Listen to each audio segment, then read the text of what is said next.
Muy buenos días, mi nombre es Alexis Vargas Vargas, soy estudiante de la carrera de Derecho de la Universidad de Yacambú y en esta oportunidad en la Cátedra de Derecho Civil expondré respecto de la mayoría de edad, la capacidad de la persona, la interdicción e inhabilitación. En primer lugar debemos establecer que la mayoría de edad la determina la ley en el Código Civil chileno. Establece en su artículo primero que es mayor de edad la persona que ha cumplido los 18 años. Y la Constitución Política de la República de Chile establece en su artículo 13 que son ciudadanos los chilenos que han cumplido la mayoría de edad y no han sido condenados por pena aflictiva.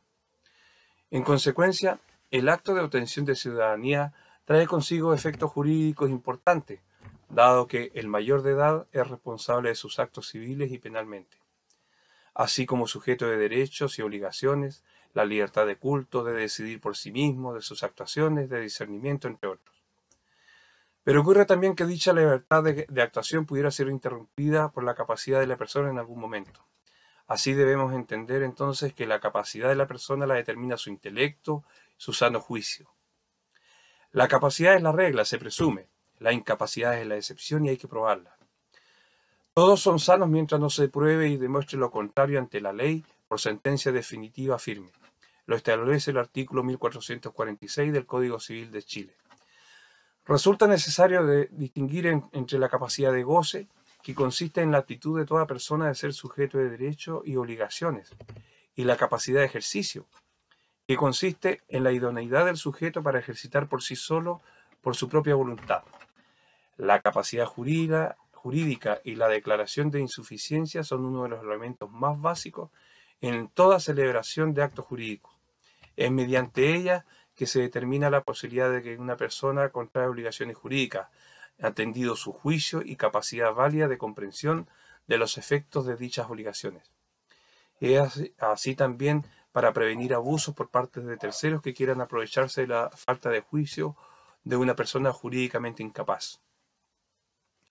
Es en este punto entonces que el Código distingue la incapacidad absoluta, la incapacidad relativa y las incapacidades especiales o prohibiciones legales.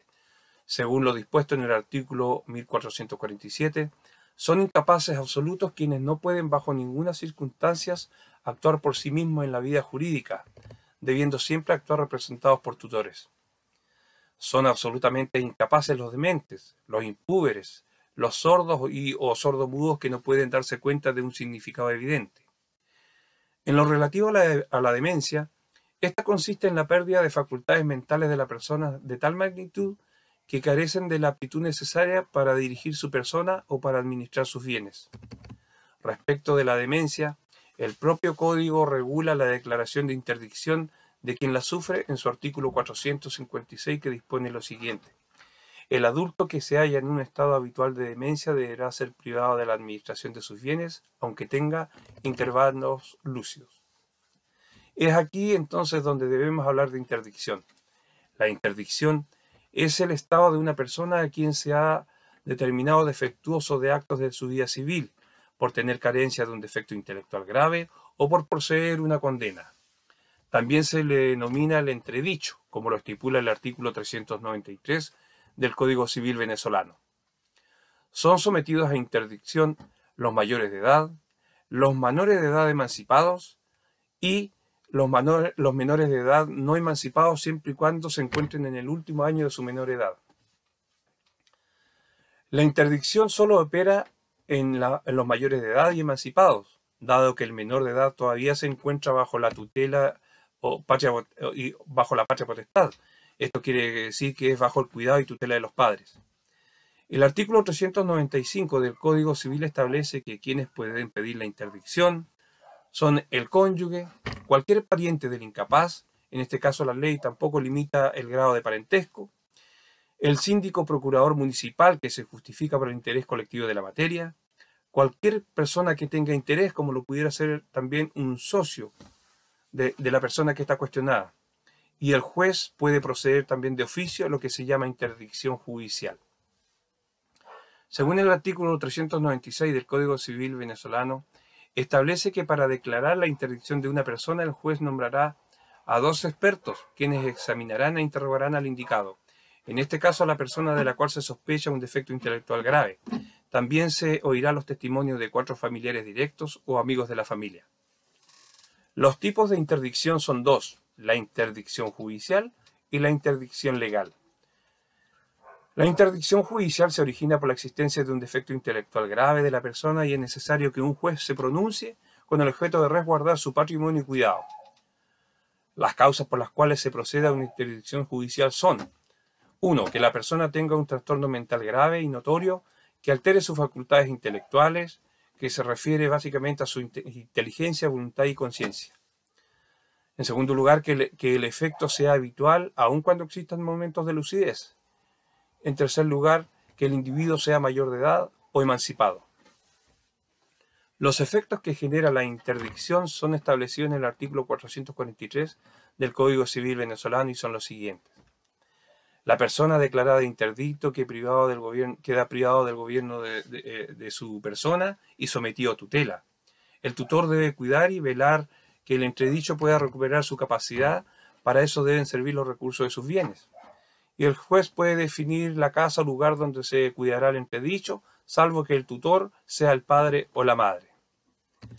Respecto de la tutela del entredicho por defecto intelectual, tanto la madre como el padre no necesitan demostrar discernimiento para ejercer como tutor. Tampoco están obligados a presentar algún tipo de caución, que es un tipo de garantía, ni tampoco presentar un estado de cuenta o rendición anual. En el caso de que el entredicho sea el esposo, la tutela recaerá en el cónyuge y viceversa, mientras no haya separación legal. Ahora bien, quienes pueden solicitar la anulación de los actos del entredicho son el tutor, el rehabilitado y sus herederos o causantes habientes. La revocatoria de la interdicción puede ser solicitada por las personas que promovieron el juicio de interdicción, el entredicho que demuestre que se encuentra recuperado o que cesó el motivo que la dio origen. La causa será reconocida o conocida por el mismo tribunal que dio resolución de la interdicción y será con consulta al Tribunal Superior. Respecto de la interdicción legal, opera cuando una persona es condenada a presidio y opera como una pena accesoria y necesaria al presidio toda vez que cumple un rol de incapacidad en defensa de la sociedad. Los efectos que generan son: 1, que no queda sometido a la tutela, sino que a un régimen de reclusión según lo dictamine el juez en un lugar que él mismo lo determine. Pierde los derechos de la posesión de sus bienes y la administración de los mismos. Pierde el ejercicio de la patria potestad sobre los hijos menores de edad. Solo puede realizar actos personales que no necesiten un representante.